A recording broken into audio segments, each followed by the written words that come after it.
In 1900, a sponge diver surfaced, screaming about dead naked people on the ocean floor. What he actually found was a 2,000-year-old computer. A chicken farmer spent 16 years saying the same sentence every single morning.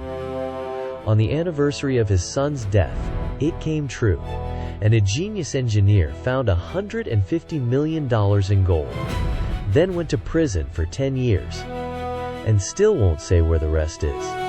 These are 5 real underwater treasures found by accident, and every single one of them comes with a curse.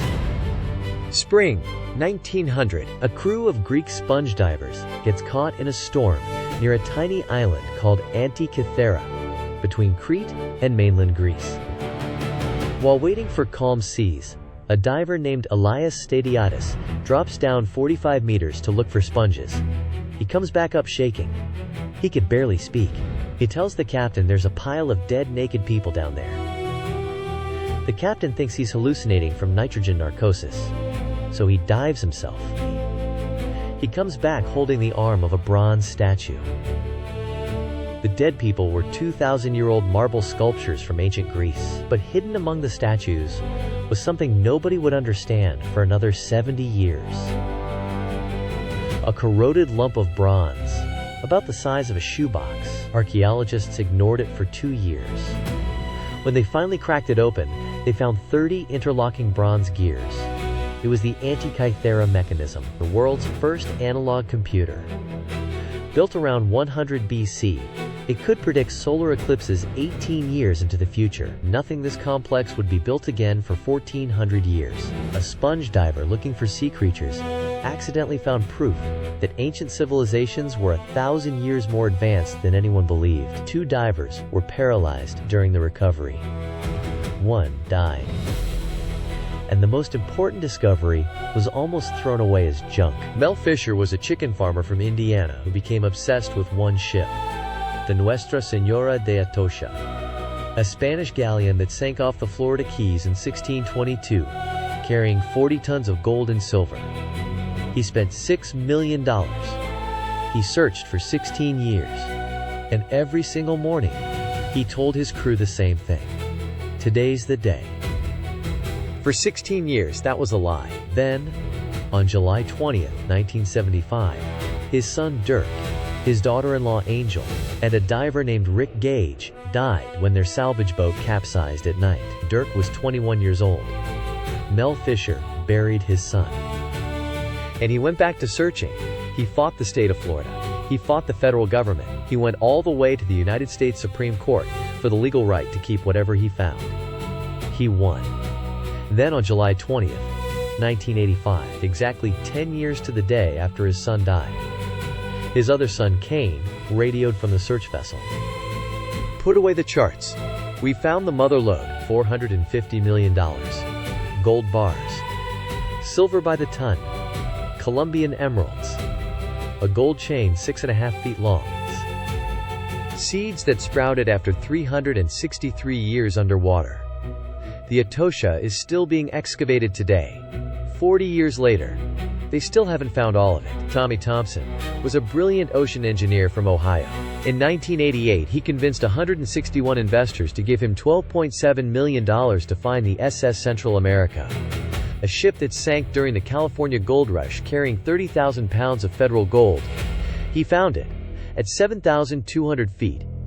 Using robots he designed himself, he recovered over $100 million in gold from the deepest commercial salvage ever attempted.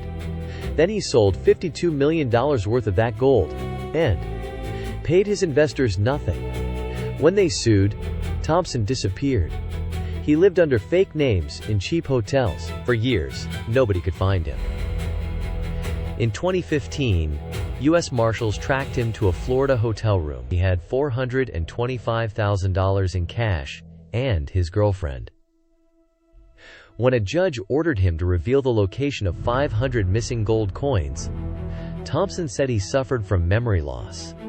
He sat in prison for 10 years.